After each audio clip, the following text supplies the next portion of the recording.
Hello friends, Madhavi कला के साथ लर्न अहेड एकेडमी में आपका स्वागत है। आप सभी को पता है कि 24 सितंबर को हमारी मुख्य सेविका की परीक्षा होनी है, इसलिए आज हम प्रैक्टिस सेट 3 लेके आए हैं। वीडियो के अंत तक अवश्य जुड़े रहें और चैनल को लाइक एंड सब्सक्राइब करना ना भूलें। आज से हम लोग आज का प्रैक्टिस सेट 3 है। इसमें सारे टॉपिक के मिक्सिंग वाले क्वेश्चन आंसर हैं, ताकि अब हम अपने टॉपिक को क्वेश्चन के माध्यम से रिवीजन कर सकें और ज़्यादा से ज़्यादा प्रश्नों को समझने की कोशिश करें, क्योंकि अब टाइम हमारे पास 24 डेज़ का भी नहीं बचा है। इसलिए अपना टाइम का यूज़ करें और चैनल को लाइक एंड सब्सक्राइब करते रहिए, हमारे साथ जुड़े रहिए। तो आज का सबसे पहला क्वेश्चन है, भारतीय नर नारियों के लिए निम्न में से कौन सा मूल्य सर्वोच्च है? कौन सा मूल्य सर्वोच्च है? भौतिक है, मानसिक है, धार्मिक है, इनमें से सभी। तो भारतीय नर नारियों के लिए निम्न में से कौन सा मूल्य सर्वोच्च है?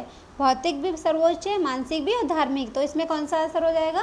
Answer number D. ठीक है। फिर क्वेश्चन आता है, विवाह विच्छेद का सर्वाधिक प्रतिकूल प्रभाव पड़ता है किस पर? पति पर पड़ता है। विच्छेद का मतलब अलग होना, तलाक। पत्नी पर पड़ता है, बच्चों पर पड़ता है, या इनमें से सभी? तो इसमें सबसे ज़्यादा प्रभाव किस पर पड़ेगा? भाई, जब माता पिता अलग हो जाएंगे तो इस स्थिति में, विवाह की स्थिति में पति और पत्नी एक दूसरे से अलग हो जाते हैं, जिससे बच्चों की देखभाल व उनकी परवरिश सही तरीके से नहीं हो पाती है और उनके सभी प्रकार के विकास पर प्रतिकूल प्रभाव भी पड़ता है। तो सबसे ज़्यादा बच्चों पर फर्क पड़ता है। किस पर फर्क पड़ता है? बच्चों पर फर्क पड़ता है। ठीक है। क्वेश्चन नंबर 3, जब महिला 2 या 2 से अधिक पुरुषों से विवाह करती है तो वो विवाह क्या कहलाता है? जब महिला 2 या 2 से अधिक पुरुषों से विवाह करती है तो वो क्या कहलाता है? बहुपति विवाह कहलाता है। बहुपत्नी तो नहीं कहलाएगा, क्योंकि महिला खुद पत्नी बनती है, जिससे करेगी वो पति ही तो होगा। सामूहिक विवाह नहीं कहलाता, धार्मिक विवाह नहीं कहलाता। कौन सा विवाह कहलाता है? बहुपत्नी विवाह कहलाता है। ठीक है। हाँ, बहुपत्नी विवाह में क्या होता है? एक से अधिक पत्नियां रखना, मतलब एक पति की पत्नियां ज़्यादा हो सकती हैं, है ना। एक से एक मतलब बहुविवाह करती हैं। जब एक महिला 2 या 2 से अधिक पुरुषों से विवाह करती है तो उसे बहुपति विवाह कहते हैं। जब एक महिला 2 या 2 से अधिक पुरुषों से विवाह करती है तो क्या कहते हैं? उसे बहुपति विवाह कहते हैं। ठीक है। परिवार के प्रति निष्ठा एवं एकात्मकता का क्षीण हो जाना ही पारिवारिक विघटन है। यह किस विद्वान का परिभाषा है? किस विद्वान की परिभाषा है? परिवार के प्रति निष्ठा परिवार के प्रति निष्ठा एवं एकात्मकता का क्षीण हो जाना ही पारिवारिक विघटन है। यह किस विद्वान की परिभाषा है? आर्टिन न्यूनेट की है, न्यू मेयर की है, मीड की है, राघई की है, या राघव की है? किसकी है? तो क्वेश्चन नंबर 4 में मीड की है। किसकी है? मीड की। मीड ने क्या कहा? परिवार मानवीय मूल्यों का आधार है। परिवार के माध्यम से ही मानवीय मूल्य एक पीढ़ी से दूसरी पीढ़ी को स्थानांतरित होते हैं। जैसे हम आज जो कर रहे हैं वो हमारे आने वाली पीढ़ी, हमारे बच्चे देखेंगे तो सीखेंगे, तो वही तो ये क्या होता है? स्थानांतरित, मतलब हमसे उन्हें मिल रहा है। वो क्या है? स्थानांतरण है। चाहे वो गुण हो, अवगुण हो, कुछ भी हो, वो हमारे उनसे क्या हो रहे हैं? स्थानांतरण हो रहे हैं। ठीक है। परिवार के विघटन को परिभाषित करते हुए मीड महोदय ने लिखा है कि परिवार के प्रति निष्ठा एवं एकात्मकता का क्षीण हो जाना ही पारिवारिक विघटन है। यह किस विद्वान की परिभाषा है? तो मीड की है। किसकी है? मीड की है। ठीक है। क्वेश्चन नंबर 5, निम्न में से कौन सी विशेषता संयुक्त परिवार की नहीं है? संयुक्त परिवार, अभी इतना नहीं टाइम, मतलब कि हमने जॉइंट फैमिली ना देखी हुई, तो हम इसमें से निकालते हैं कि कौन सी विशेषता नहीं है। सबसे ज़्यादा नहीं पे ध्यान देना है। सामूहिक निवास, व्यक्तिगत स्वतंत्रता, सभी व्यक्तियों द्वारा अर्जित धन एक स्थान पर एकत्रित करना, पारस्परिक अधिकार एवं कर्तव्य। तो कौन सी विशेषता नहीं है भाई? परिवार मतलब जॉइंट फैमिली होती है तो उसमें सामूहिक निवास तो होता है, सब साथ साथ रहते हैं। व्यक्तिगत स्वतंत्रता होती है? नहीं होती है। कौन सी स्वतंत्रता नहीं होती? व्यक्तिगत। दूसरा, सभी व्यक्तियों द्वारा अर्जित धन एक स्थान पर एकत्रित करना होता है। पारस्परिक अधिकार एवं कर्तव्य होते हैं। क्या नहीं होता है? व्यक्तिगत स्वतंत्रता नहीं होती है। ठीक है। उसके बाद अगला क्वेश्चन है, दबाव डालने से पूर्व क्या सोचना आवश्यक नहीं है? दबाव डालने से पूर्व क्या सोचना आवश्यक नहीं है? दबाव किस पर डाला जाए? दबाव कैसे डाला जाए? दबाव क्यों डाला जाए? दबाव कहाँ डाला जाए? तो क्या नहीं है? क्वेश्चन नंबर 6 में सी, दबाव क्यों डाला जाए, सोचना आवश्यक नहीं है। क्योंकि दबाव क्यों डाला जाए? दबाव डालने से पूर्व यह सोचना आवश्यक नहीं है। गृह सज्जा में दबाव को स्थान देने के लिए 4 बातों को ध्यान में रखना चाहिए। दबाव किस वस्तु पर डाला जाए, दबाव किस प्रकार डाला जाए, दबाव कितना डाला जाए, दबाव वस्तु में कहाँ पर डाला जाए। ठीक है। क्वेश्चन नंबर 7, निम्नलिखित में से कौन सा आहारी चिकित्सा का उद्देश्य है? आहार तो हमने बहुत अच्छे से पढ़ा है। पाचन तंत्र के कष्टों को देखते हुए सरल, सौम्य तथा सुपाच्य आहार प्रदान करना, रुग्णावस्था में भी उच्च पोषक स्तर की निरंतर आपूर्ति करना, शरीर के प्रभावित अंगों को पर्याप्त विश्राम प्रदान करना, या इनमें से सभी। भाई फिर से पढ़ लो क्वेश्चन। आहारी चिकित्सा का उद्देश्य क्या है? पाचन तंत्र के कष्टों को देखते हुए सरल, सौम्य तथा सुपाच्य आहार प्रदान करना, बिल्कुल सही है। फिर है रुग्णावस्था में भी उच्च पोषक स्तर की निरंतर आपूर्ति करना मतलब निरंतर आपूर्ति करते रहना है। ठीक है। शरीर के प्रभावित अंगों को पर्याप्त परिविश्राम प्रदान करना, ये भी सही है। तो इसका आंसर डी सही हो जाएगा। ठीक है। फिर हम बढ़ते हैं क्वेश्चन नंबर 8 की तरफ। क्वेश्चन नंबर 8, शरीर के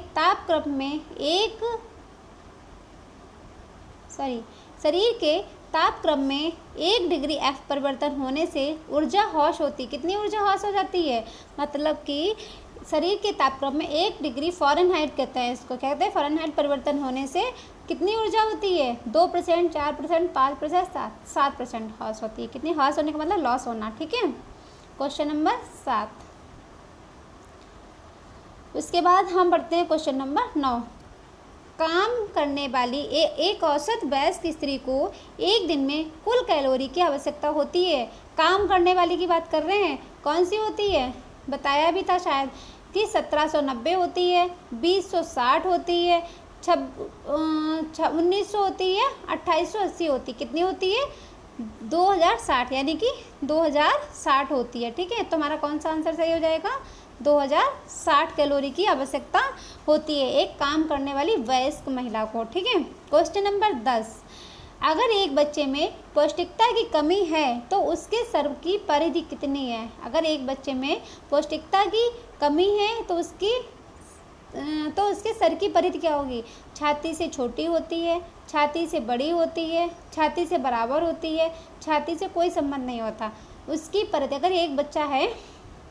अगर एक बच्चे में पौष्टिकता की कमी है तो उसकी सर की परिधि छाती से छोटी होती। कैसी होती है? छाती से छोटी होती है। ठीक है। फिर है ट्राइडिजिल टेस्ट निम्न में से किससे संबंधित है? ट्राइडिजिल टेस्ट में से किससे संबंधित है? भोजन को ज्ञानेंद्रिय मूल्यांकन करने में, ठीक है, या भोजन के प्रोटीन का अनुमान करने में, भोजन में वसा का मूल्यांकन करने में, उपरोक्त में से कोई नहीं। तो भोजन के ज्ञानेंद्रिय मूल्यांकन करने के लिए, किसका मूल्यांकन करने के लिए? ज्ञानेंद्रिय मूल्यांकन करने के लिए ट्राइडिजिल टेस्ट नाम से ट्राइडिजिल टेस्ट का मूल्यांकन करता है। ठीक है। बच्चों के शारीरिक विकास में सबसे महत्वपूर्ण कारक क्या है? शारीरिक विकास में सबसे महत्वपूर्ण कारक क्या है? निद्रा है, व्यायाम है, पोषण है, स्वच्छता है। क्या है? बच्चों के शारीरिक विकास, जब उसके अंदर अच्छा पोषण पहुंचेगा तभी तो इसका विकास अच्छा होगा। तो क्या होना चाहिए? पोषण। क्या आंसर आएगा इसका? पोषण हो जाएगा। ठीक है। क्वेश्चन नंबर 12 का सी ऑप्शन सही हो जाएगा। इसमें क्या होता है? बच्चों के शारीरिक विकास में सबसे महत्वपूर्ण कारक पोषण को माना जाता है। बिल्कुल सही बात है। पोषक तत्वों की आवश्यकता बच्चों में वयस्क से अधिक होती है। मतलब जो वयस्क लोग खाते हैं उससे ज़्यादा ज़रूरत किसको होती है? बच्चों को, क्योंकि उनका शरीर विकास कर रहा होता है। अच्छे पोषक तत्व बच्चों को न सिर्फ पोषण देता है बल्कि उसके शरीर के विभिन्न प्रकार की बीमारियों से भी बचाता है। ठीक है। फिर अगला क्वेश्चन है, जल एक यौगिक है जो निम्न तत्वों से मिलकर बनता है। किन किन तत्वों से मिलकर जल बनता है? कार्बन तथा हाइड्रोजन से, या फिर कार्बन तथा सल्फर से, हाइड्रोजन तथा ऑक्सीजन से, या उपयुक्त में से किसी से नहीं। किससे मिलकर बनता है? भाई जल एक यौगिक है जो निम्न तत्वों से मिलकर बनता है। तो किससे मिलता है? हाइड्रोजन तथा ऑक्सीजन से। किससे मिलकर बनता है? हाइड्रोजन तथा ऑक्सीजन से। ठीक है, इसमें क्या होता है, जल एक अकार्बनिक यौगिक होता है। जल हाइड्रोजन एवं ऑक्सीजन के रासायनिक सहयोग से बनता है। जल का रासायनिक सूत्र पूछा जा सकता है, तो क्या होता है H2O। क्या होता है H2O। ठीक है, जख्म भरने में निम्नलिखित तत्व शामिल हैं, कौन कौन से, कैल्शियम, सोडियम, जस्ता या मैग्नीशियम। तो जस्ता। जख्म भरने